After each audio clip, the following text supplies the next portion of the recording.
Hello everybody, I'm Mark and welcome to Life in France. Life in France versus life in the UK. If you haven't already, please subscribe to the channel and don't forget hit the red button so you don't miss any future releases. In today's video, I'm going to be talking about another aspect of buying a house in France.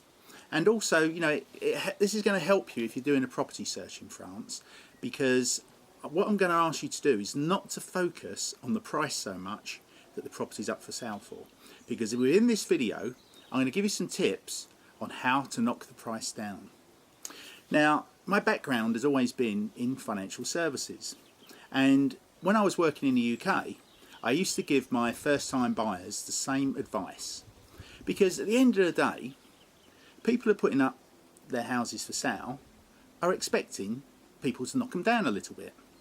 Well, I'm going to show you how to knock them down by sort of 20%. They always used to call me Mr. 20%. I always tried to get 20% of everything I bought, and in particular houses, because it can make a huge difference. And if we look at, let's say, an average house price of 300,000 euros, if you can knock 20% off of that, that's a saving of 60,000 euros.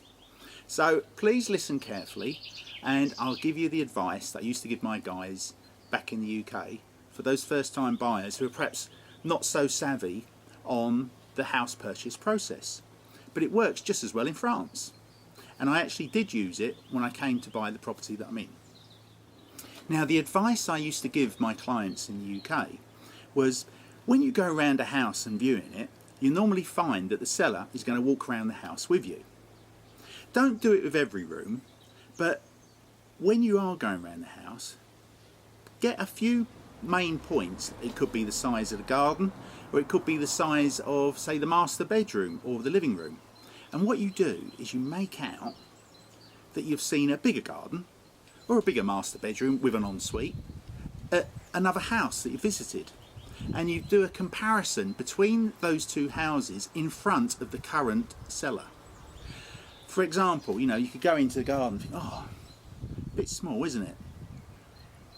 I'm just looking at a place yesterday and, the garden was twice the size of this and they're asking like 30 grand less. What you're doing is you're creating a negative view of the property you're walking around. And the seller is listening to that. So then later on, when you do come into actually making an offer on the house, it's not going to be a surprise to them that you're coming under the asking price. And also, because you've created this negativity around their property, they might start actually believing what you said.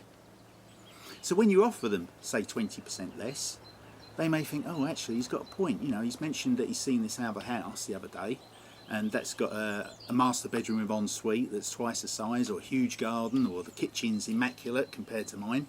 Perhaps he's got something to say, and perhaps I should take this because I might not be able to sell the house at this price. And as long as you're prepared to walk away from a property, you've got nothing to lose. And at the end of the day, if you actually really do fall in love with that property, you can always go up in price, go up in 5% increments. But don't ever try to expect to pay the full asking price. And what I did when I bought my house in France is I actually sat down with the owners and I said, because the housing market and the economy was on a downward trend in the UK. So I said, the problem with the price you're asking, I'm expecting the French house market to start going down as well, because it's the UK guys that are pushing this market up in France. And if the UK market is suffering now, the economy is suffering, people aren't going to be willing to pay as much for properties in France. And I also then mentioned a few negatives about the property. I've got to do this to the house, I've got to do that to the house. And I came in at 20% lower than the asking price. And they accepted it. So, I saved myself an absolute fortune just by working smart. Because at the end of the day, they probably weren't even expecting to get that asking price. They were expecting someone to knock them down. They may have been expecting perhaps a 10% drop. But because I created this negative feeling about the property a little bit, and also the economy, they then accepted the 20% reduction. So, at the end of the day, I came in as a winner. Guys, I hope you've enjoyed this short video of life in France and life in France versus the UK, and how to save money on buying a property in the UK or buying a property in France. If you haven't already, please subscribe to the channel, and don't forget, give it a big like, and don't forget to hit the red button so you don't miss any future releases. Thanks for watching and stay safe. Take care, everybody.